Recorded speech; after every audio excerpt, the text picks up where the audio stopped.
Go ahead. Okay, I think we're ready to start. Thank you for those that are here for being patient. We had a meeting ahead of this meeting. We're running a little late. We had some technical difficulties, so Aaron's working on that, so we thank him. So at this time, we'll start our meeting with a flag salute. I pledge allegiance to the flag of the United States of America and to the republic for which it stands, one nation, under God, indivisible, with liberty and justice for all. A moment of silence, please.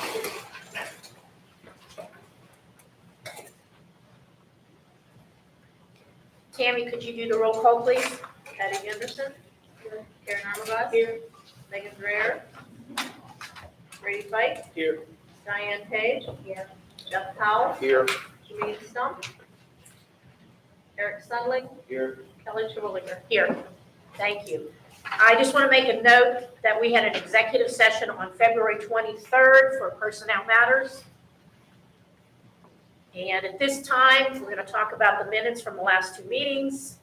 Would anybody like to make a motion to waive the reading of the minutes and approve them? I'll make a motion that we waive the reading and approve the minutes. Second. Okay. Everybody's okay with that? Discussion? All those in favor? Aye. Opposed? Abstentions? Motion carries. All right, so we're going to move on to public participation. And at this time, we have Mrs. Mara Judd and Mr. Phillips Morteski.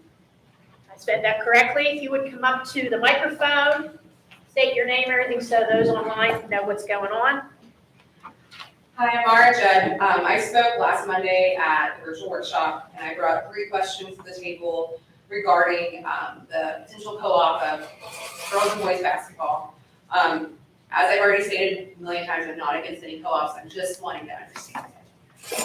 As someone that has kids that are growing up in this school district, I would like to know what athletic numbers do we have, and how we obtain them. What is the cost of merging the 2 school athletics? I will say Union was throwing out some figures. And is it possible to have a Q&A for parents and athletes so that everyone can have an open forum to discuss? All I'm asking for is transparency. I did follow up with Mr. McDivitt on Friday about those questions to see if there's any update. I also did share a survey that we did separately because the Google Collaborative doc that was created only allowed 1 submission, did not allow 3. And we were curious about some of the other information we could get. I do know there's some people that would like to speak up about other issues on the table, but they're scared of retaliation for their kids that are in higher levels that are in sports. So those are my questions, and that's all I have to say. Okay. To do that, you'll need to be online. We do have numbers tonight. Dr. Jordan, would you want to share those? And also, I know that we are going to have discussion later on this evening about this issue. And we have been discussing that we will be having a parent meeting. I can tell you I've been in contact with the union's board president, who we have talked about having a joint meeting as well. Awesome. So that is in the works. I don't know that, hopefully maybe tonight we can set a date for That'd be that. great. That's our goal, I Awesome. believe. But I'll let Dr. Jordan address the numbers. The numbers that I gave the board tonight are strictly what is reported to PIAA. So on this document, I have AC Valley's and Scott Kendall, the AD over at Union, put his numbers in as well. I don't know if he used specifically off of PIAA's website. I did. With a caveat that when we talk about JV and varsity sports, there's a natural attrition that happens. The numbers are always big at the elementary, always big at junior high. And that leap from junior high, where winning is not number 1, learning skills is, there's that natural attrition. And I mean, it drops probably on average, and you can look at the numbers here, it's typical 50% from participating kids at grades 7, 8, and even in the 9th grade, and then moving them into a 10, 11, and 12 varsity program. So as you can see, this year participating I'm just speaking about boys. Girls, a different discussion. But participating this year, we had 16 boys out of 90 possible boys, grades 9 through 12. That's 18% participation rate.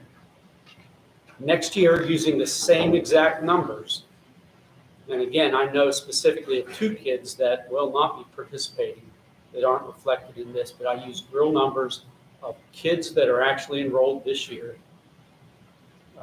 Grades 9 through 12, out of 95 kids next year, we will have 14 to 16 kids that will participate. Do they have copies of this? They do not. Okay, I only made enough for the board. okay. So can you hear the numbers that he's giving? No, okay. Do you want to come up, Dr. Sure. Short, to the mic? Maybe the parents can hear a little better. Do you guys want a copy of the numbers? Yes. Do you mind, Tammy? So you all heard the part about using actual numbers, kids that we reported to PIW this year. Okay. So again, this year we had 90 boys that in grades 9 through 12 that could play sports. Out of those 90 boys, we had 16 participating at the JV or the varsity level. If you move down to junior high, and again, it's just 7, 8, and 9, we had 73 boys, and we had 26 participating. The difference there, again, that attrition that happens, 18% participation rate for the JV varsity program, and 35%, no, I'm incorrect on that, I didn't have percentage for the junior high, 35%, that's correct. 35% participation rate. So if you understand that, more participating at grades 7, 8, and 9, once they get into varsity JV, it drops. So again, using those numbers, AC Valley stays pretty much the same next year. We will have about the same number of kids, boys, participating in varsity and junior varsity sports. And that's counting that we will bring one 9th grader up to the varsity program. We could pull more kids, but I don't know if they're ready. I don't know what the coaches think on that. Who determines if they're ready or not? The coaches generally do. And again, you can't use necessarily performance at the junior high level to determine specifically whether or not they can come up. So you're talking about the 9th graders as far as moving up. Yes, So this year we had 2 that moved up to play JV, that's correct. and there could have been 4 more possibly. So there still was only 6 9th graders. That's correct. Okay. Now jumping over, let me talk about Union's numbers just briefly. Union's numbers this year, they had 14 kids at the 9 through 12 level that participated in their program. Next year, if the numbers stay the same, they will have 19 kids participating. Combined, that would be a total, if we were to co-op boys, that would be 35 boys. And that's a lot of boys. The coaches have all told me, and one man that I respect very much, Ron Curlin, told me that junior varsity or varsity program should have between 16 and 20 kids. So you have your starters, and then you have your backup on the starters, and then in case of injury, your kids like that. So 35 is way more than 16 to 20 kids. Now, to jump over to the girls, you can see this year, the girls varsity and JV program, even though we did not play JV games, we had 8 girls out of 87 participating, which is a 9% participation rate. Next year, again, if we use the same exact enrollment numbers that we reported at PIAA, 3 of those seniors graduate, and we have nobody coming up to 9th grade to replace, and we will have 5 girls out of 89. Jump over to Union, they have 12 girls this year, and next year they will have 12 girls again. So total, that would be 17 girls on a co-op program. Girls, as far as the junior high, if you look down there, 22, 23, we have 15 girls total, 7, 8, and 9 in junior high. Next year, I put a question mark because we never know. I mean, you ask elementary kids, everybody raises their hand. And that would be awesome. Again, those larger numbers at the lower levels, it's typical, and until they get to the high school, and they just have different interests and different reasons why they drop out. Union, that I don't know where they got their numbers or how they got their numbers, but they will have 8 and then almost 14 there. Does anybody have any questions on those numbers?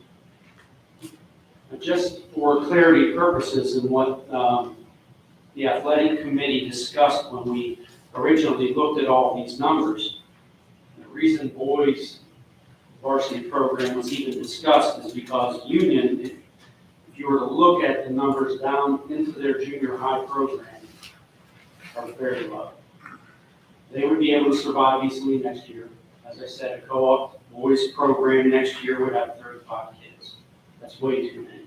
The year after, it would drop, and then it would drop even farther the year after that, to where they may not be able to sustain the program. And that's why that's the only reason it was discussed. It was never discussed because of AC Valley's numbers at the boys program. Question? Any trending as to why our position is so great in girls programs compared to the boys programs? The girls program has always had typically low numbers. I didn't get on PIAA's website to look back real far. But if you even remember back when Dave Sherman had the program, we probably only had max 15 girls. It just is. A lot of times, because it's a more competitive level of play, those students that enjoy playing, but they're not real serious about it, the work ethic that's required is a lot of times too much. And so they choose to do something different. And a lot of times, winter comes a good break for some of those kids that choose football maybe in the fall, and then in the spring they do either baseball or track, that type of thing. But that's just speculation. Any other questions? Can I ask you on the athletic committee? Everybody, well, the ones that have their hands raised here, Janine Skunk and Dave Sherman as well, And Megan, and Megan Dreher. And myself. I used to see if you're involved in everything. he has to be. Yeah. Do any of the board members have questions? No, I mean, do Union have these same numbers? Or do we Yes, know that's- what numbers they're working with? That's a shared document between Okay. myself and Scott Kendall. Okay. Just want to clarify, because I know that it's a question that I've received from the community. There's nothing on the agenda right now that we are voting on. There are no plans for anything to be on the agenda in the upcoming months as far as co-ops are concerned. Correct. And just to clear any speculation whatsoever on AC Valley's side, anytime volleyball was even brought up as a topic, it was not even considered, ever. Because our numbers are great, both at the junior high level and even at the varsity levels, high enough to support a team. So that was not even brought up. I think ever, so Union had their meeting, and they shared numbers that were provided by AC Valley. What they said that they were shared by AC Valley for girls basketball, boys basketball, and volleyball. I have to turn off, I hope I'm not bringing it. They brought it up on the table that we were approaching them, asking for these 3 sports to be co-opted. That is what caused a lot of these concerns. And that is why we're just asking for transparency. We're not trying to attack anyone. We're not trying to make anyone's job more difficult. And I'm absolutely not against, and I can say this for all of us, we're not against any one co-op. We're just trying to understand it. And that's why we're asking for a Q&A, because a lot of this speculation could have been avoided. Honestly, if union wouldn't have said anything, but obviously they're gonna say things and gossip's gonna happen. But then when we were asking questions, we were not getting answers. So I just wanted to make that clear, like, no one is out for anyone or against this book, we're just trying to understand. And I don't want to speak, especially with the reporter here and being online, about perceptions from other people as to who asked who. But I can tell you that we would not even ask with boys basketball, given the numbers that we currently have. Girls, I mean, you can see it. Absolutely. 5 girls next year, to be honest, is a safety issue for me. Great. And I don't think that we can support a program with 5 girls. It just can't happen. And I love basketball. I love girls basketball. When Dave Sherman was taking girls to the playoffs, it was a highlight to be able to watch those girls grow, mature, and perform the way they did. I hate to see it go anywhere. I guess if I may ask this question, do you think it's coincidence that the program changed in terms of the basketball? I don't know what those reasons would be. Again, I don't want to speculate, and I certainly don't want to, put a bad light on any one person. It's just hard to say. COVID did at the same time. And I can tell you that the level of skills for a lot of kids coming through is a lot lower than what it has been in the past. I watched a lot of PIAA games in the last 3 weeks. And amongst all schools, the level of play is much lower. I just want to add one more thing, because probably is in regards to what you're getting at, Andrew. I have been approached by a few community members in the last couple of days regarding some additional concerns on the girls' side that I will be sharing with the athletic committee and the board, that there are some things that just can't be discussed. Yeah, absolutely, yeah. And it's hard to get coaches. Coaches that are few coaches that do what they do, coach for a variety of sports, and where they get the time, I don't know, but that's dedication. It's just, I think it's tough. And it's not just AC Valley. Yeah. Any other questions? Thanks, Dr. Jordan. It was very helpful.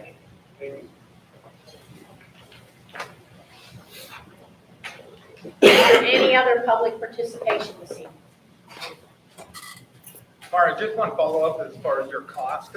We don't pay union anything, they don't pay us anything. We take on the individual coaches' transportation, so that's kind of just split. And that varies depending on sport, whether we have home games, away games, practices, and then the years of service that coach has. So kind of varies a bit, but there's no change back Okay.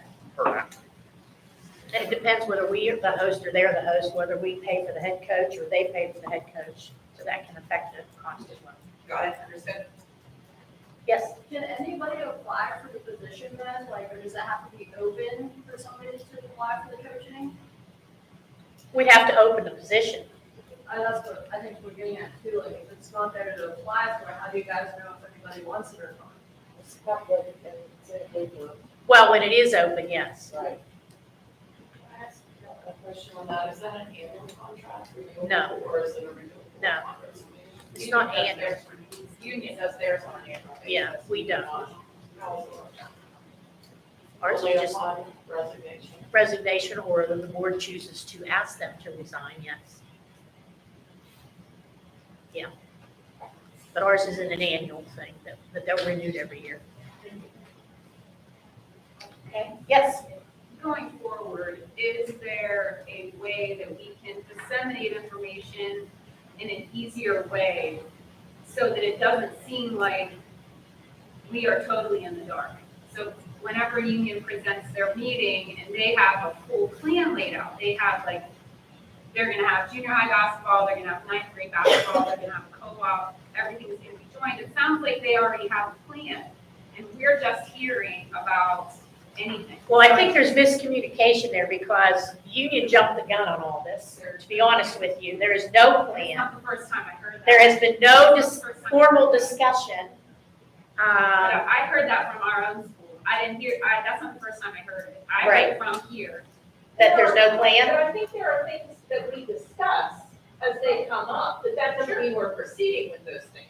So what comes out of those? Yeah, of course, sure, there's plenty of topics of discussion, but whenever it does come out to the public, like, when it's something I've heard and then it comes out publicly to union, then it feels like it has been. The Right. very words I heard were all it needs to be, it's already been sorted out, it just needs to be voted on. Those are the words that I heard. But that isn't the case here, and I do believe the union jumped the gun on this in bringing this up and having meetings before we had a chance to even discuss it here as a board, more or less. I mean, we have not proceeded on anything yet, and it has just been in discussion stages, if it's a possibility. It's not even been determined it's something we want to follow.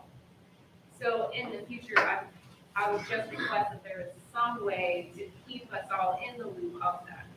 I don't know if there are minutes, I don't know if there are minutes of a meeting, like a committee meeting, I'm not sure. But they're typically addressed in the workshop first, before it ever comes to vote. So Sure. those are always public.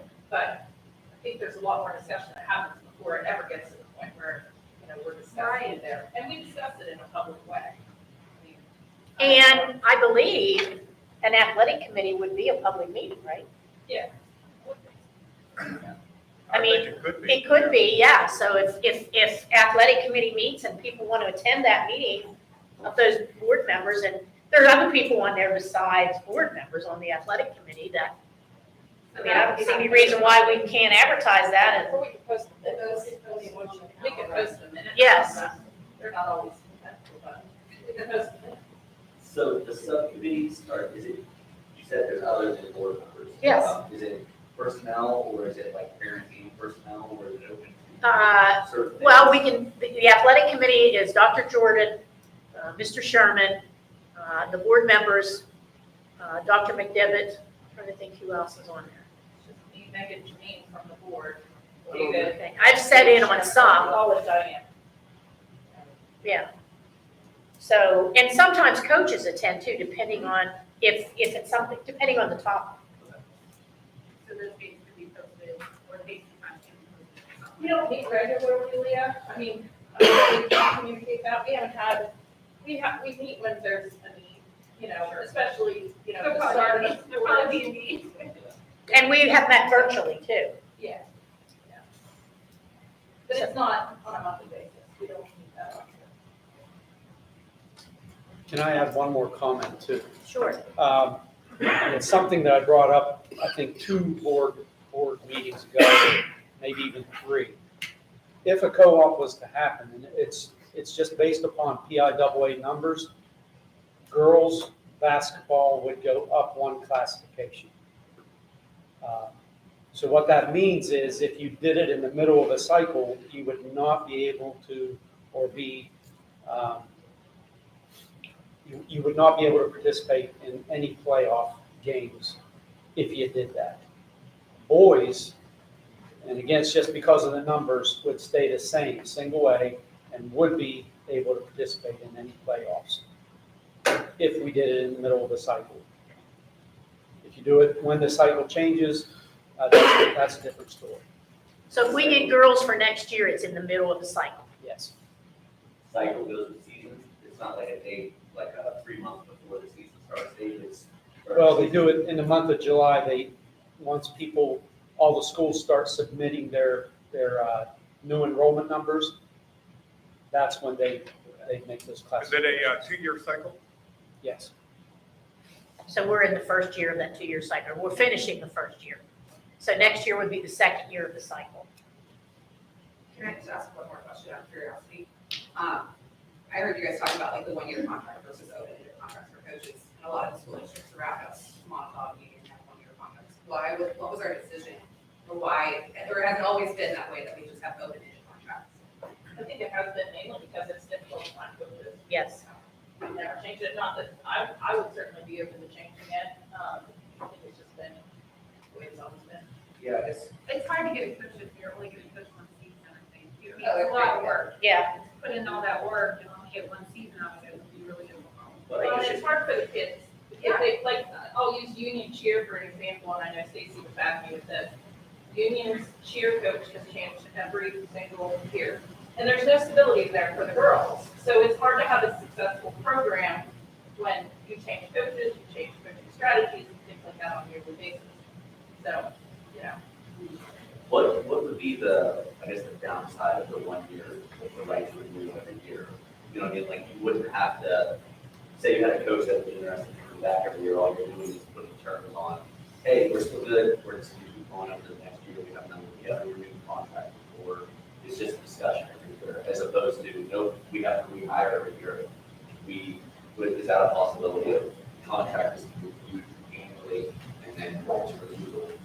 Like reevaluating the coach at the end of the season, how the girl, how Yeah, the yeah. players play, the participation How does yeah, that go? so the coaches. I mean, we could do that. It's just something we have to determine and decide. Is there a performance evaluation and some on the coaches, and how is that We do. evaluation process? What's that look like? Dave Sherman and I usually look at those things at the end of the school year for all of the coaching that,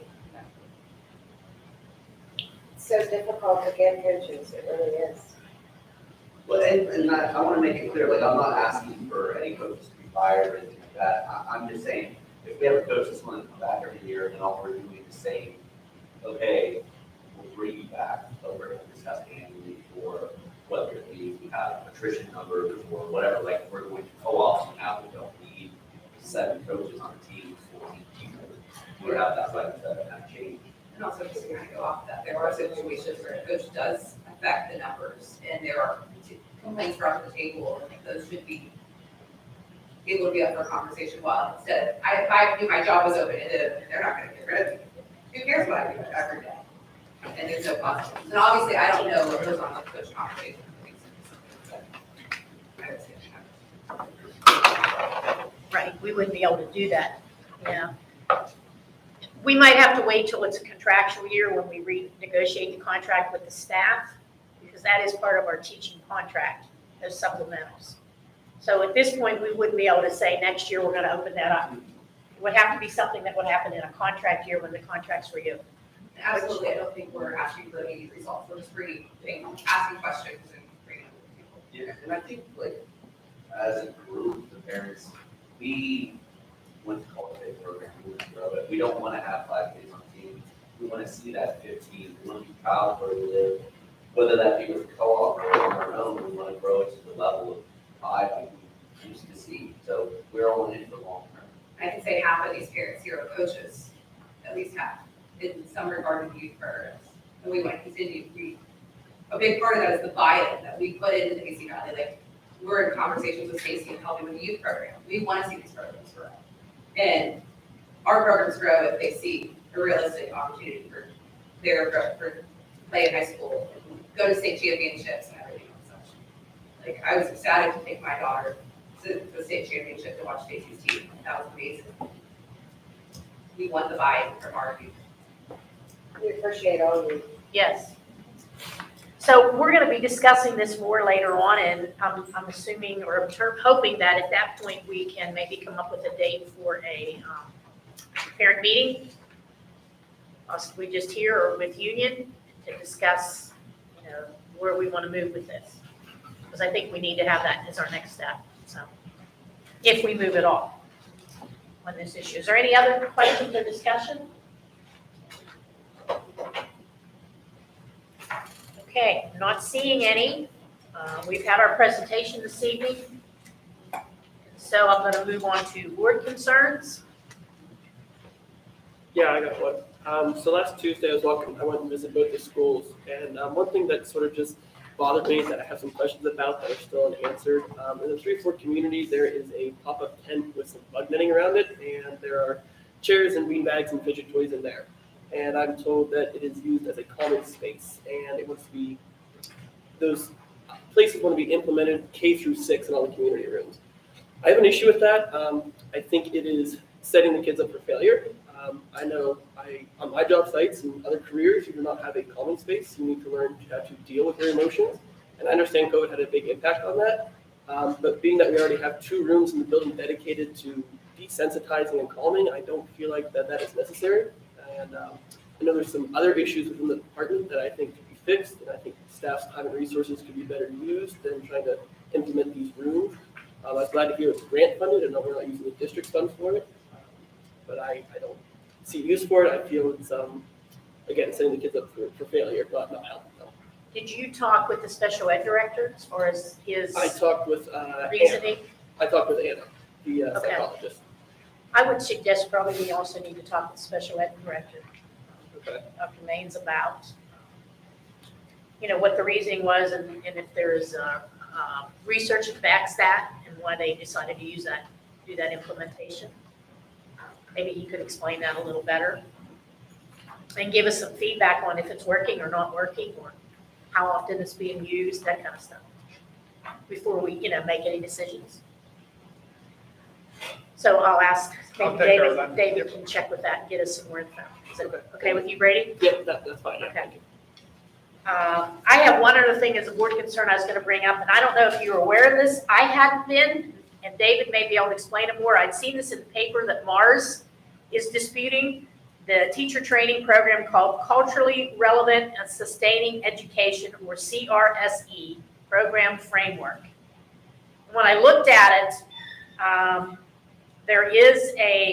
they may be doing a lawsuit against it. I wasn't sure how much it has affected us, but I do know that the state has given another unfunded mandate that's going to affect our teacher training programs as far as new teachers, but also, I believe it's also practicing teachers, that we're going to have to implement some of this stuff into our staff development.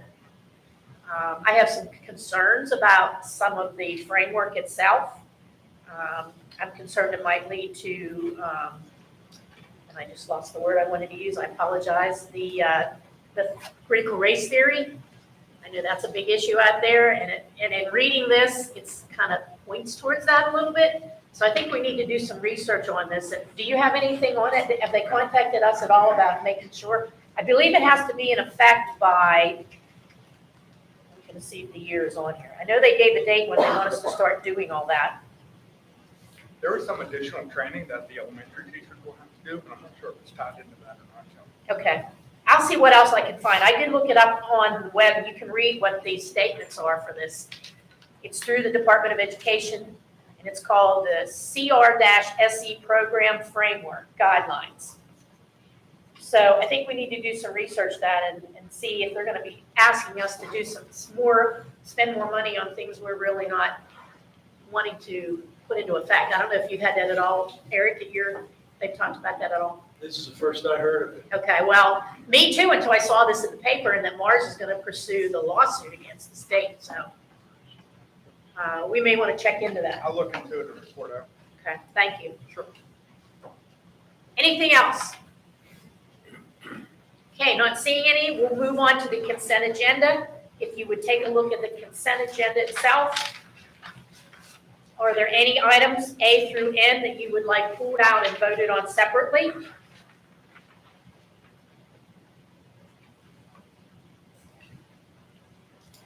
Not seeing any, we're okay then with moving on with the consent agenda as is. Do I have a motion to accept the consent agenda? Thanks, Diane. Do I have a second? One second. Brady seconds. Any discussion on any of the items? Okay, not seeing any. All those in favor? Aye. Opposed? Abstentions? Motion carries. Megan, are you still with us? Yes. Okay, thanks, Meg. Okay, so we'll move on to finance and purchase, that's usually Meg's role, but we're going to give it to Eric tonight. Okay. Finance and purchase, A, consideration to approve paying bills for March 2023. You can lump A through G together if you want. I will lump A through G together then. Okay? That's what I should. Okay. So moved. Second. Moved and seconded. Any discussion about paying the bills? All those in favor? Aye. Opposed? Abstentions? Okay, motion carries.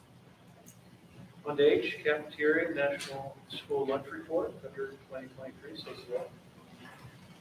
Okay, we had a very busy but quick month with only 19 serving days this month, and in those 19 days, we served a total of 10,679 total meals in February, with our government reimbursement rate at $30,970.15 for the month. We're working on the budget. We do not have our reimbursement rates from the government for next year at this time. We do not know if breakfast is going to be free yet at this time. Right now, we know really not a whole lot of anything as to what we're doing with our meals for next year. So I have used my crystal ball and done the budget up the best I can, but as soon as I get reimbursement rates and what our plan is for next year, I will be updating that budget. On a really positive note, I was awarded both equipment grants that I wrote last September, each for $49,870.43 for a total grant award of $99,740.86. And those will be used to purchase the new 3-door steam units that we cook with at the high school and the elementary school. I spent a lot of time on my hands and knees rewriting them, dropping them, trying to get it to rewrite. But the steamer at the high school was original with the building in 1968. And the steamer down here was original with the building in 96. The manufacturer no longer exists and we cannot get parts. So we really, really needed them. And I was very excited that I wrote those grants and got both of those coming. So since last September of 2021, I've received a total of $139,382.37 and grants for large kitchen appliance equipment that desperately needed replaced, $40,881.90 in food cost grants, and $500 for the Backpacks for Success program, for a grand total of $180,764.27 for our district. And I am super proud of that and super excited, and I'm constantly looking for more grants to bring into the district and help us out. Kudos. Yes, thank you for doing that. It's not, grant writing can be a pain, so it's a lot of work, and we appreciate you doing that. On to I, consideration to approve resolution concerning the 2023-24 Riverview Intermediate Unit 6 proposed general operating budget as attached. Our portion is $11,824. So Moved and seconded, any discussion? Okay. That is our cost to, all the districts pay so much to keep the OU budget going, so. Okay, all those in favor? Aye. Opposed? Abstentions? Motion carries. J, consideration to approve Riverview Intermediate Unit 6 E-rate letter of agency for funding year 2023-2024 as attached. So Moved and seconded, any discussion? Because they do E-rate for us, we have to sign that, and just say that we're complying with all the E-rate rules and regulations the federal government puts out. All those in favor? Aye. Opposed? Abstentions? Motion carries. Okay, consideration to approve the Internet Regional Wide Area Network Project Agreement between the Riverview Intermediate Unit 6 and the ACV Valley School District beginning July 1st, 2023 and ending June 30th, 2026 is attached. You can see the breakdown of the cost, month 1, $574, month 2 through 36, $271. So moved. Moved and seconded, any discussion? All those in favor? Aye. Opposed? Abstentions? Motion carries. L, consideration to approve the additional donation to the backpack program cafeteria in the amount of $250 from Pittsburgh Regional Food Service Directors as attached. So Moved and seconded, any discussion? Again, kudos to Stacy for writing those grants. All those in favor? Aye. Opposed? Abstentions? Motion carries. M, consideration to approve purchasing a Kubota ZD 1200 series mower from Golden Eagle Equipment in the amount of $17,041 as attached. So moved. Moved and seconded. I know it's a piece of equipment that's needed, and Mark has money in the budget from this year that he didn't use, so we're going to use that wisely to purchase some equipment that is much needed here at the district. Any questions on that? All those in favor? Aye. Opposed? Abstentions? Motion carries. O, consideration to sell 2014 John Deere 72-inch zero-turn mower model number 997. So Moved and seconded. Any discussion? Is this a sealed bid? Does it have to go through? Mark, yes. Yeah, we'll advertise it pretty and, Okay. about the bid, so seal bid, you know. We'll, I think, just pre-plan, we'll, pick a date, and then, hoping that day, we'll, see the results. We'll advertise it on the website, and I don't know, will we put it in the newspaper or just the website? That's good, can be, I imagine the public progress news, maybe I, Progress News. probably not, easy, do pretty well, getting rid of tractors and lawnmowers, people out to work. Any other discussion? All those in favor? Aye. Opposed? Abstentions? Motion carries. Okay, let's move on to personnel. I'm going to jump over to you, Carrie. Do you mind? Not at all. Letter A, consideration to approve advertising in-house for marching band liaison for the marching band co-op with Union School District beginning with the 2023-2024 school year. So moved. Second. Moved and seconded. Any discussion? All those in favor? Aye. Opposed? Abstentions? Motion carries. B, consideration to approve advertising for 2 part-time study hall lunch monitors, 1 for each building. So moved. Second. Moved and seconded. Any discussion? Is this what we weren't going to assign hours to, when we were discussing part-time? We could do that part-time, and then we'd have some flexibility to work with the I was, county. didn't we talk about that? I'm just trying to remember the conversation. I thought we were gonna eliminate that hour requirement, and just say part-time, and that way, if you needed to use that additional time, you have that flexibility. I like that. I think the original conversation was from, for Courtney's position, but. Oh, is that what it was for? Courtney's, the district-wide secretary? Yeah, it was, but it could apply to anything. I'd be okay with applying that to this, because I bet there's some days you could use it for another hour, so. Yeah. To adjust that then? Yeah, let's take that. Yeah, let's adjust the motion. Who made the original I motion? did. Okay, Carrie. I'll amend it to say, consideration to approve advertising for 2 part-time study hall lunch monitors, 1 for each building, without the time requirement. Correct. Second. Okay. Any other discussion? Okay, all those in favor? Aye. Opposed? Abstentions? Motion carries. C, consideration to approve the request for employee number 34 for paid maternity leave with the baby due on or before July 31st, 2023, utilizing all emergency sick and personal days. Once all emergency sick and personal days are exhausted, requesting to use FMLA until November 20th, 2023 as attached. So moved. Second. Moved and seconded. Any discussion? All those in favor? Aye. Opposed? Abstentions? Motion carries. Letter D, consideration to approve moving Sydney Rankin to the interventional specialist / special education teacher position retroactively effective February 22nd, 2023 until the end of the 2022-2023 school year. So moved. Second. Moved and seconded. Any discussion? I have a question. So what happens to that position at the end of the school year?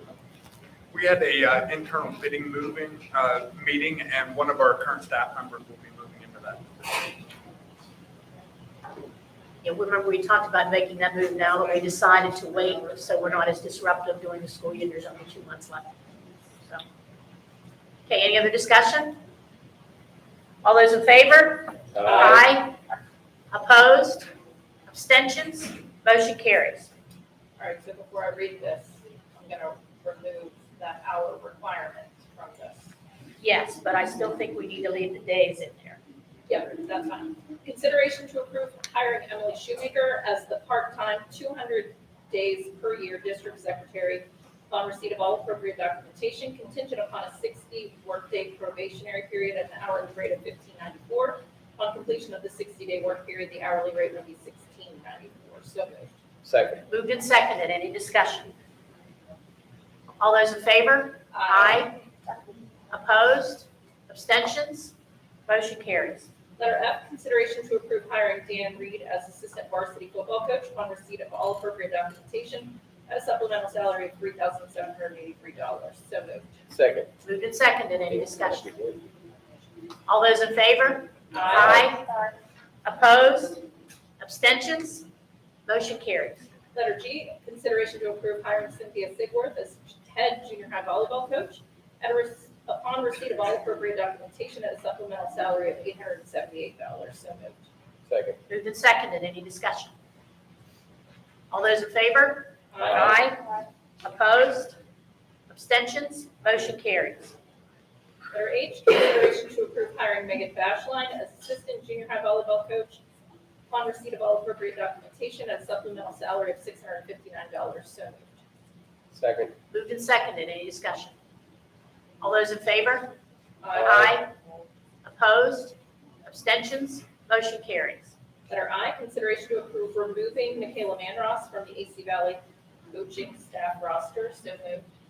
Second. Moved and seconded. Any discussion? She applied for the position, we put her name on, we had it approved, but we've never been able to contact her, so she has not coached one day here. Is there anything else we have to do with that? Like, we have to send her a termination letter or anything like that, or?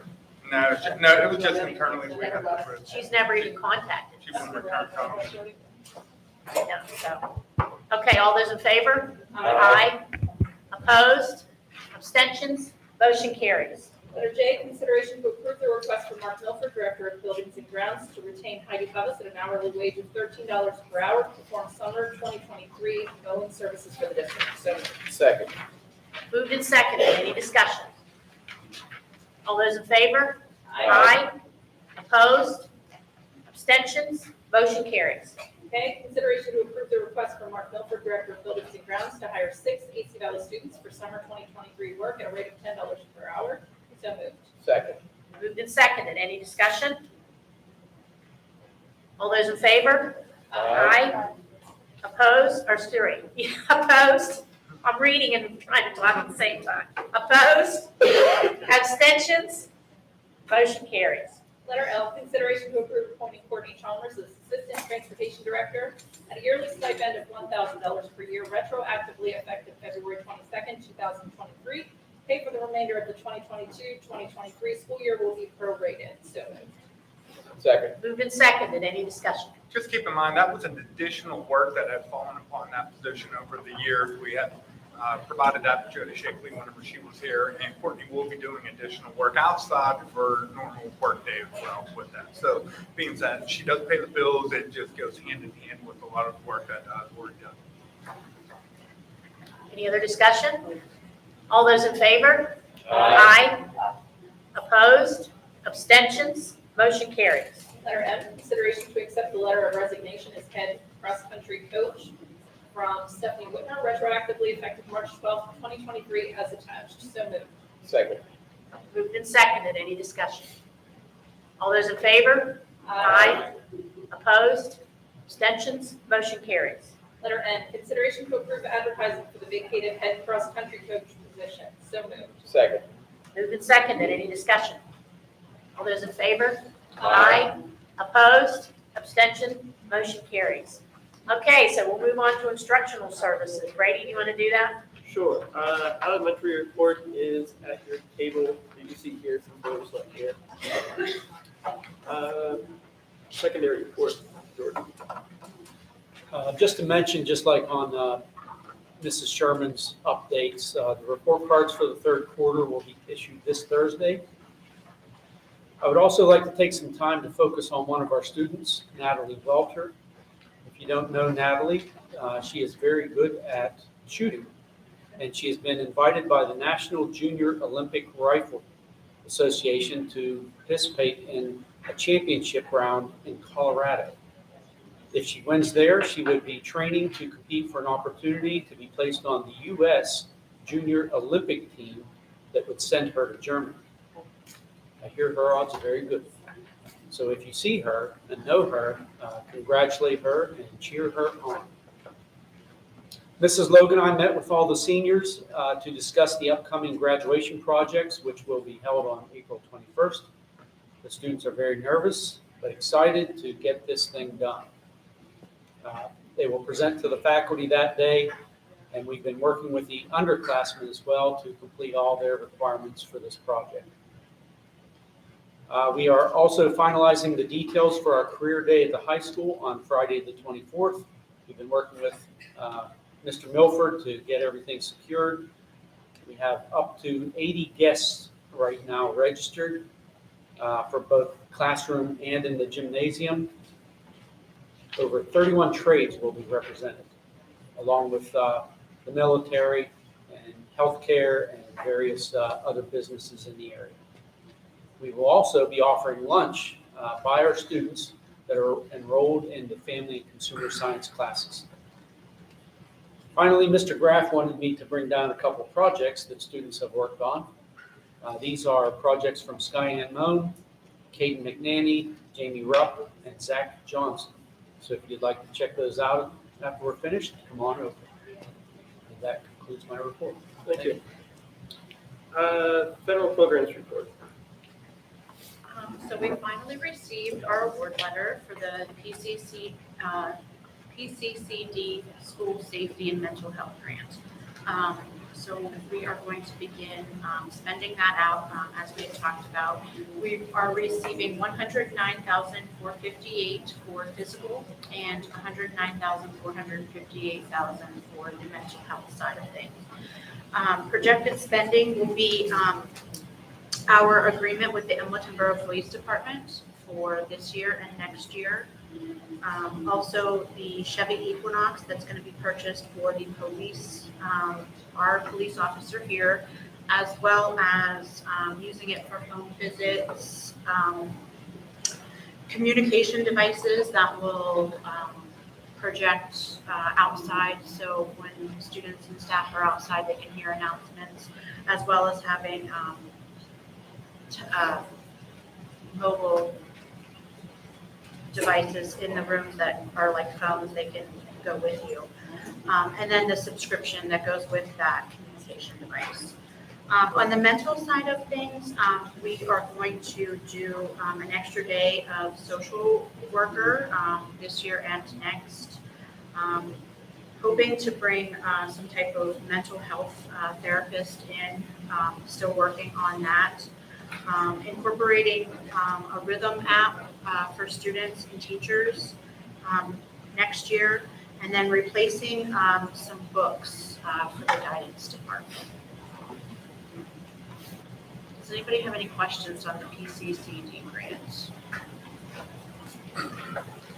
That's all I have to report. Thank you. District report. Thanks, Brandy. I'll start off with a few legislative updates. Just keep in mind that this is at the beginning of the discussion before they turn into bills, but there's a lot of really good information going on in Harrisburg. Starting out with Senate Bill 337.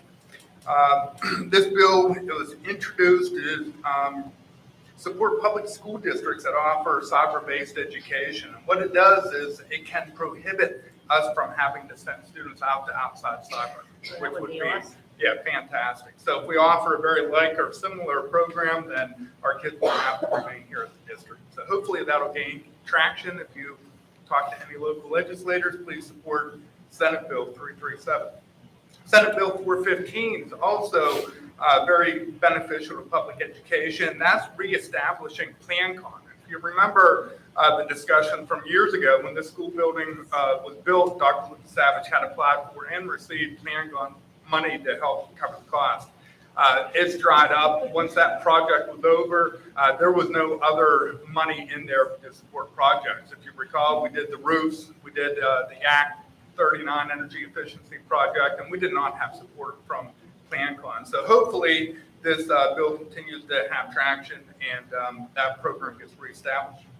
What bill was that? That's Senate Bill 415.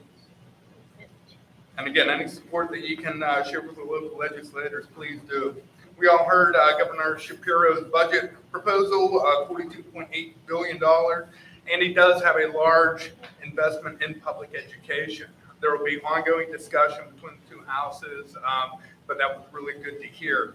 Just keep in mind that Governor Shapiro seems to really favor public education, and he left any kind of legislation or discussion about cyber education reform out of his budget. And he did that strategically because, if you know, as the budget works its way through, that could or could not contribute to the passing of that budget. So in his mind, we're going to take care of cyber reform in a separate entity altogether. It will not get tied into the budget. If you recall, Governor Wolf last year had a piece of legislation in there of capping the tuition of cyber school. And by the time it went through both the House and the Senate, it actually got taken away. So strategically, I believe Governor. Is there something in there about funding mandates too? Yeah. I have another bill. Yeah, I was real excited about that one too, Ben. So there's also Senate Bill 297, and that's to reintroduce school milk into school districts and change the dietary guidelines. House Bill 27, it focuses in on the teacher shortage and especially substitute teachers. So this removes the number of days that a substitute teacher can sub for a school district, and it eliminates the 20 consecutive days that you cannot exceed with a substitute teacher, because we do have a shortage here in Pennsylvania. House Bill 45 requires cyber charter schools to regularly report attendance to the sending schools. And there's always a disconnect in there, and a lot of times we have a student leaves the district to go out to independent cyber schools, and they may or may not log on for the entire year, and that has happened. This bill would require that cyber school to notify the sending school. House Bill 52 is establishing a career center investment incentive program so that people can donate money into these career centers and have a tax write-off. House Bill 87 funds traditional Plan-Con movement. So the reason why I shared both of them, because there's a Senate bill and then also a House bill that both supports Plan-Con. And again, as we know here at the district, we could use additional support with some of the projects that we have in front of us. Both the Senate and House are working on the budget. They're having meetings in Harrisburg as we speak, and hopefully we have a passed budget by June 30th, but I hear it may be delayed because of Shapiro's initial proposal. Senate Bill 196, that's a transparency bill to make sure that the Pennsylvania Department of Education posts financial information for all public schools from the most recent school year. Senate Bill 227 prohibits the passage of unfunded mandates, as Patty had alluded to earlier, all too often, like Kelly had talked about, and even this guidance plan that we had just talked about, it gets passed on from Harrisburg, and then it falls down into the school districts, and then we have to add the additional hours for the staffing or equipment or whatever it may be. So hopefully this continues to gain traction as well. And then a little bit closer here to home, I have a couple transportation updates. The first one is Officer Sidler, Mr. Sherman and myself met with all the contractors and a number of bus drivers and van drivers, and we talked about safety and security. Not only here on campus, during the runs, picking up kids at home, and then also dropping the students off. And we had a lot of discussion. We had a PowerPoint, but we also created flip charts so that the drivers could have them in their vehicles and can reference them whenever they're not driving and they're waiting for students at drop off or pickup. With that being said, the majority of the information that was shared was based off of the ALICE principles, which is theoretically, if you're proposed or if they were in a situation where there could be a harmful event, it's basically run, hide, or fight. And we shared with the drivers various scenarios, and we thought the meeting went very well. In addition to that, communication with our drivers has always been a concern with us because we don't get cell phone service everywhere in the district. We've been looking, we've talked about it with the technology department, Clarence County EMS, and only recently I was able to find a program. It's called School Radio.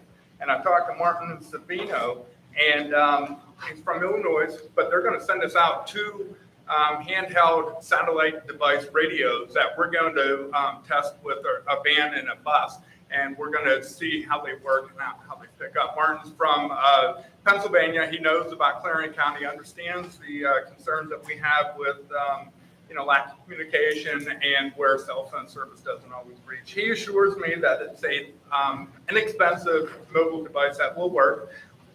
If we could get this program, get it outfitted, then the software would provide our transportation director with the ability to see where the buses and the vans are with real-life tracking of GPS, instant communication, and a variety of other features in there. So we're really excited about that. I immediately contacted Martin and signed the document to get those devices out here. So we'll continue to update everybody, but that could be a really good solution to increase communication.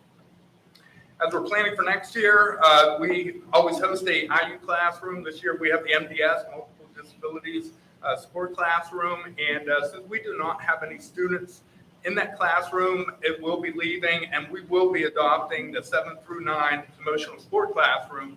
Currently, we have 5 of the 7 kids in there, so that would reduce sending those kids up to Forest area, cut down the transportation cost, and also bring the kids back here onto the campus. And that'll be run by the IU. They'll supervise it. They'll work on it. There should be minimal impact to staff here at the district from 1 to 2. We just will have physical space. Yes, yeah. And we do have 2 rooms up at the high school that we'll have to work with the staff and Dr. Jordan to make sure we get it fit in. That IU room that's returning, that's for grade 7 through 9. I'm sorry. Right? The IU 6 classroom that's returning, is that grade 7 through 9 that's for, or? Yeah, it's an IU classroom. I don't know if they have a cap on that number, Brady. I'm not really sure. I think it changes depending on the number of students and the size of the room. Okay, and is it like behavioral or emotional issues that they're? Both. Is that what you were asking, Brady, or the one that's leaving? No, the one that's coming in. Okay. An update on the East Valley Foundation / 501c3. I've been working with Attorney Shekel on getting the information filed so that we can turn it into a charitable organization. The name of it is ACV Foundation. We have to have naming rights with that, and we'll have to create a board and then create bylaws, keep minutes, obviously. And the discussion that we're going to have within that foundation, once we get it created, there will be some staff, some school board members, and community in there, is whether we actually create a 501c3 or we partner with a company like Bridge Builders. And we've had Trenton Mullen down here in the past. They can take care of a lot of the paperwork, support us. So I'm going to continue the conversation with Trenton as well with that foundation once we get it up and running. But that's something we've talked about for a good number of years, that we can help use that additional money to supplement some of the programs we have going on here at the campus and do upgrades to various projects that we have out there. One of the things I'd like to see is some teacher grants. Oh, yeah. Depending on how much money we get, the teachers can have some grants on that the foundation can For maybe sure. evaluate and choose. Yeah, and it's something that we need here at AC Valley, and have been putting a lot of work on it. We did that, we dove into that project, renewed the enthusiasm behind it because of the Nature Fest that we had approved and we've been working on. Unfortunately, we don't have any speakers coming in. We're having a very difficult time to get the partnership meeting set up. I've contacted the 17 schools in the IU to have a professional development day, and there's less than 10 people coming in, which would not cover the cost. So I think our number one main goal is to get the foundation up and running, put a pause on Nature Fest until next spring. We have more time to plan for it. And then once we have that foundation in place, then we could potentially do seminars and raise some money to go into it. So we're moving in the right direction. We just kind of hit a little bit of a snag with the actual Nature Festival itself. And then just finishing up, I'll be attending the Northwestern Superintendent Summit on March 31st. That'll be at Grove City College. This summit was created, and I was one of the superintendents that helped create it. We cover 101 school districts, 6 intermediate units, and serve over 190,000 students in the northwestern portion of PA. And once we have the summit as professional development, we'll be talking about difficult times of staffing, the governor's budget proposal. Hannah Barrick, Tim Schramm, and Dale Kurtz will be there. We're going to have presenters on cyber security and ransom attacks, and then legal and ethical complications with working with students. Once we have that professional development day, all superintendents get together and we have we create a list of talking points, and then we take those talking points into Harrisburg and we meet with the legislators to advocate for Northwestern Pennsylvania. And it's been a very, very successful program. There's no cost to the school district or to anybody in attendance. And once we get into Harrisburg, we can share the stats, and we have an open door to get in there to talk to a number of legislators. We've met with the Secretary of Education in the past. We've met with the governor in the past. And it's a very, very productive program, and something I'm very proud to be part of. So, Brady, back to my report. Fantastic, thank you. Consideration to approve the K-12 guidance plan as attached, so moved. Moved and seconded. Any discussion? All those in favor? Aye. Opposed? Abstentions? Motion carries. Update related to the boys and girls basketball co-ops with Union School District. Okay, we've kind of already had an update by Dr. Jordan. So I think we need, at this point, do we want to discuss next steps? Set a date for a meeting. I have been in talk with not really talking, but emailing back and forth with the Union School Board President, and they would like to do a joint meeting. I don't know if we want to have one separately and do a joint as well, or what are your thoughts? How do you want to proceed?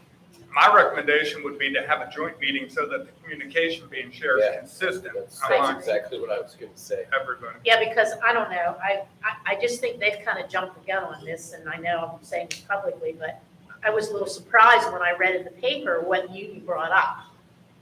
We hadn't discussed that at all. Right.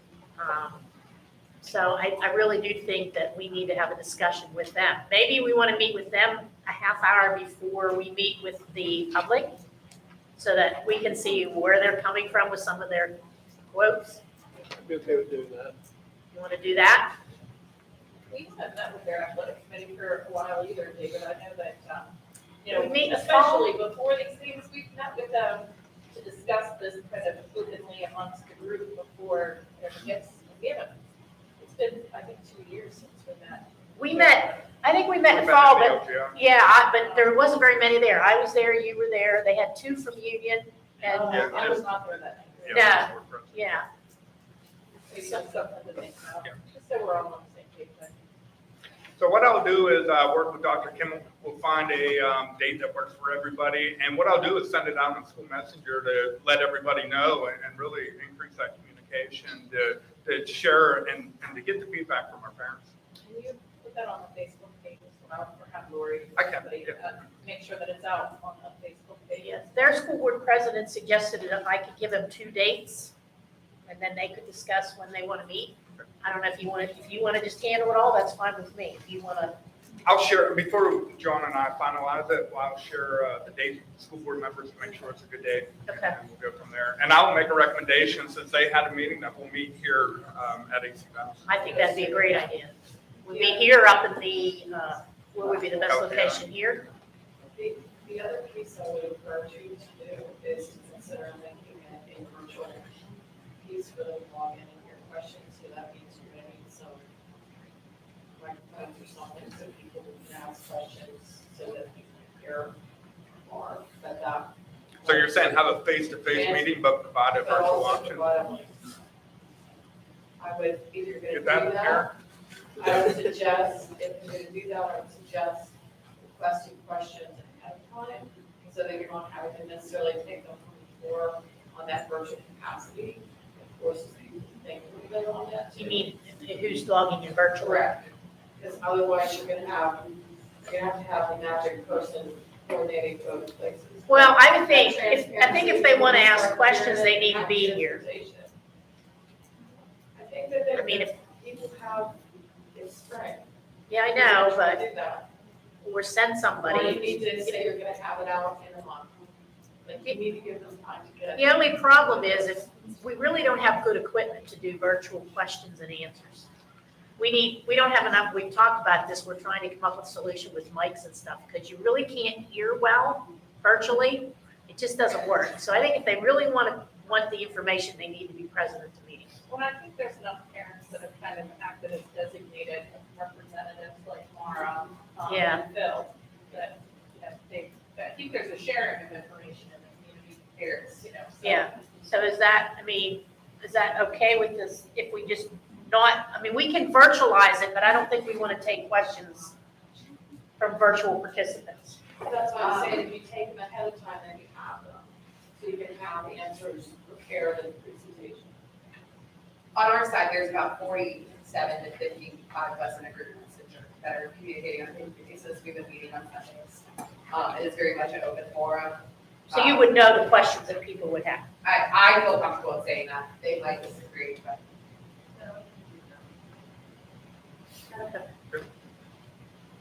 And we could put out there, if they're listening and there is a question that hasn't been addressed, they can contact us, or I just don't think our communication's well enough, we'd be able to hear them. You know what I mean? It's, Well, that's what I'm saying, you have to have mics that you can walk. yeah, yeah.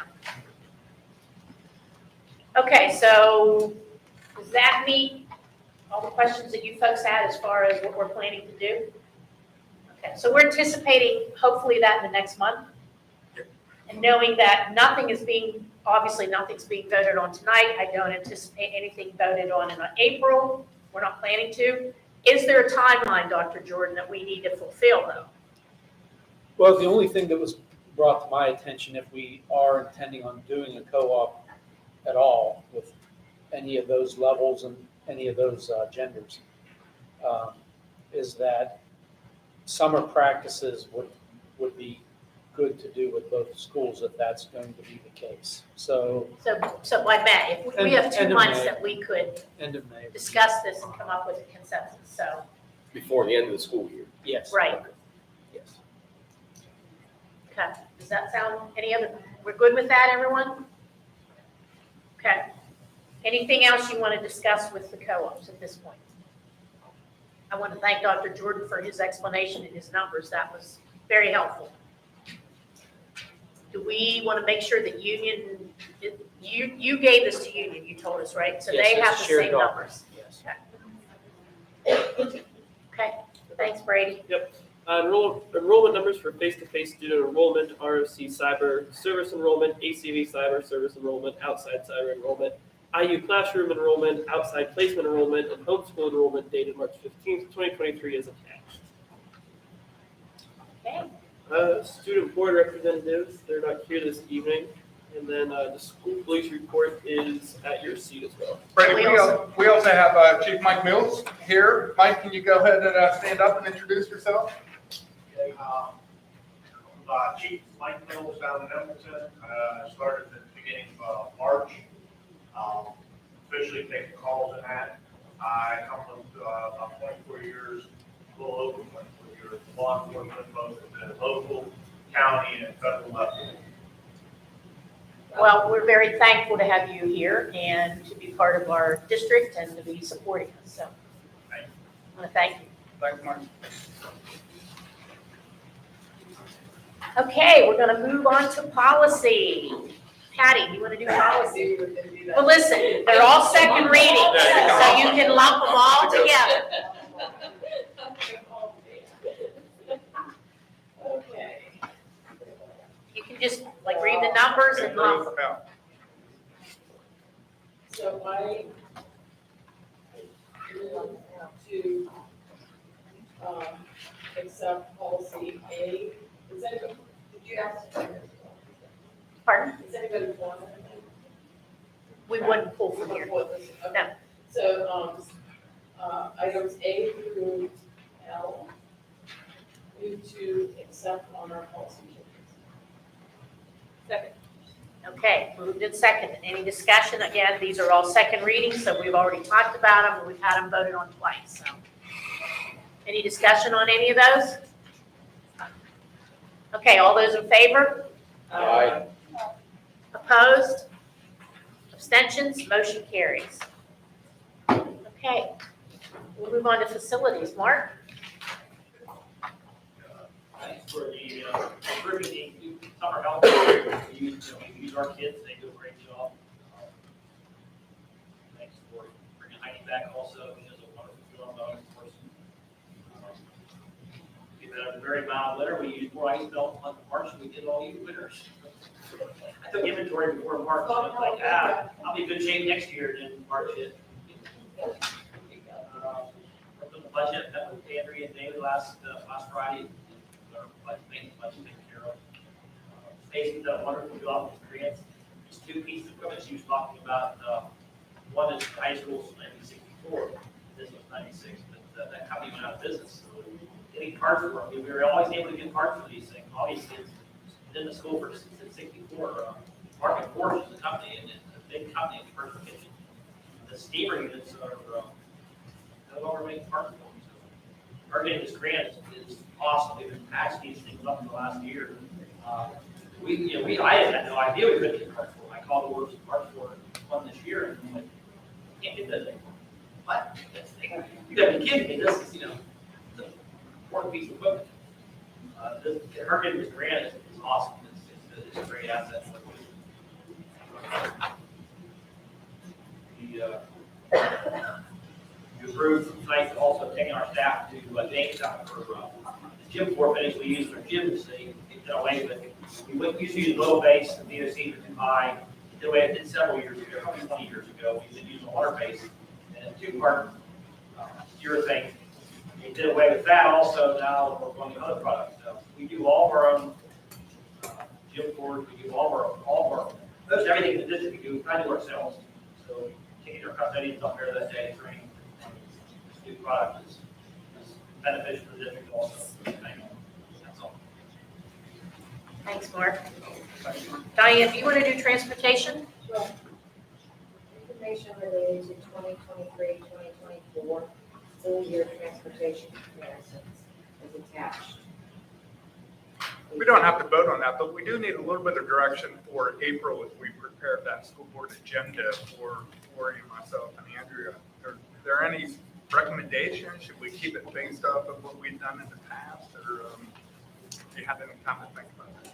I say you guys are the experts. Yeah. You guys are the experts. We can make a recommendation. I mean, I would love to increase it, but we can't even balance the budget we have. So, I mean, we have to keep it at what the state rate is. We'll let you guys decide what you recommend, but if anybody else have any suggestions? I mean, I think we all agree it's like, unless we can drill an oil well out of here somewhere, we're in trouble. True. Consideration to approve the school van SUV usage guidelines as attached. So moved. Second.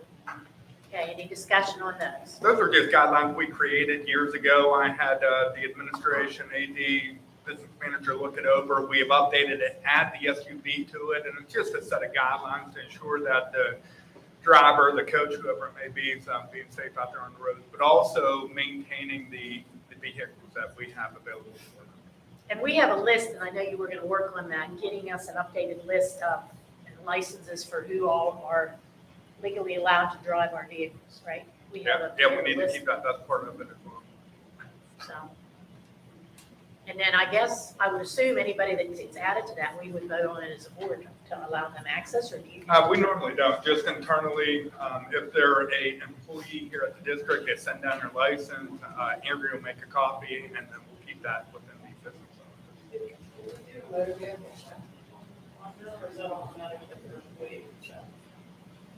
You mean check the license or check the vehicle? We have to have a motor vehicle license check on us, background, We have within our policy, if there's any major violation to that license, then they have to report it to us, but initially not an initial screening.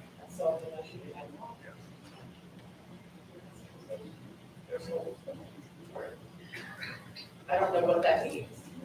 gonna be a It just cost. magically goes away, I sign off and say, run my check, that's all I do. I don't know what it means for you as a district. I would think there'd be a cost involved, I don't know. It is, yeah. so I don't know if we wanna. What I do, Andrea and I will contact the insurance carrier and see if they make any kind of recommendations for them. Yeah, that would be good, I think, to see what Especially they if wanna you've got know. vans are risk. Oh, yeah. I don't think we have a lot of people that are up, I mean, usually you try and keep that to a small number, do we have quite a few? I don't know. That's a good Okay. question. I'm really not sure. I mean, a lot of the coaches. I was saying, you read the number of coaches. Yeah. Yeah, I know Mark and his crew use it. The teachers, if they go on a day trip up to the IU, I mean, they use it quite a bit too. So we probably have more than, it's something that we'll do a little work on. Yeah, we might wanna investigate just to be covered insurance-wise. Sure. Okay, so I think we need to vote. All those in favor? Aye. Opposed? Abstentions? Motion carries. All right, Jeff, could you do miscellaneous? Sure. Can we have a career center report? I was not at the last meeting. I apologize. Okay, but we have minutes, so we can Okay. check that. IU report? So we met, the end of February, our next meeting is, Wednesday, we spent the bulk of the month, or the bulk of the meeting talking about the general operating budget, that is the focus of our meetings. Couple hires, a couple resignations, nothing of any great significance. Some maintenance projects that we're proceeding with. That's it, so let's get out. Correspondence? Do we have any correspondence? Technology committee? We have not met since our last time. Athletic committee? We have not met. Football field renovation committee? No meeting. Finance committee? No meeting. I'm done. Okay, old business. I just want to remind everybody, April 18th is the Advocacy Day in Harrisburg. It's virtual now. Yeah, I signed up to do it virtual. Okay. Everything's virtual. There's no in-person. Oh, they're not taking anybody out. No, they got the Senate schedule, this, the representative schedules don't line up this year, and so everything's virtual. Okay, I knew that I signed up virtual, but I didn't know if they were still offering it on site, so. No. So maybe more people can go if it's virtual. If you go onto PSBA's website, you can find the link, or I can send it out tonight if you want to sign up virtually. You can attend one or two, or however. I know I got several links sent to me since I'd signed up, so. Okay, Can I ask something else on old Sure. business? With Emily Shoemaker's motion with no hours, how do I figure how many sick hours she's received? We don't have. I would base it on, this is just my recommendation, I would base it on 4, but. Yeah, I mean, I would base the initial one on 4. That would be my thought process. Usually it's based on what you're hired, that's what you get, like say July 1st. She won't get hers until her 90 days are done, or 60 days are done. You could do an average after the 90 days. We're gonna start her out at 4. Just started it Yep. and based on 4 hours. sorry to make you more work.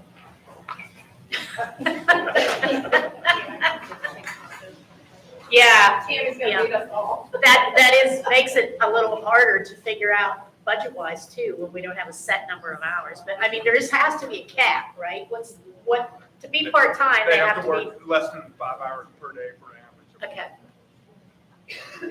But isn't it like 20? 28 is where full-time, part-time. I thought it was 20.75 was part-time, no? 30. Less than 30. Yeah. Less than 30 is considered. Ours is 28, It has because to we go stay with one what 30, because if you go for 30, you're. Correct, that's the. Yes. Yeah, 30 is the budget. That's the ACA number that you don't, yes. Then you have to offer them. Yeah. Okay. I But don't know. it's if done that- on a quarterly average, yes, that's how it's reported. So that's not gonna help Tammy figure that out. We're gonna need to, okay. Just trying to help you, Tammy, but I'm not much help. Don't worry about it. All right, any new business that we haven't discussed? Okay, I just want to mention to the board, one of the things that I mentioned tonight was that I did receive a couple of, I received some concerns from 3 separate parents that will need to be addressed privately amongst the board, and I want to make sure that that's shared. Okay. Do you want to address that tonight, or? Just very quickly, maybe if we just meet in the boardroom real quick afterwards. Okay. And that way, we share that, we may want to take into consideration a few things before we go Okay. into. Okay. So then we're going to adjourn to an executive session for personnel reasons. We're going to adjourn the meeting. Do I have a motion to adjourn? Make a motion to adjourn. Second. Okay, all those in favor? Aye. Do you want to stay here, or do you want to go? We should probably go. Okay.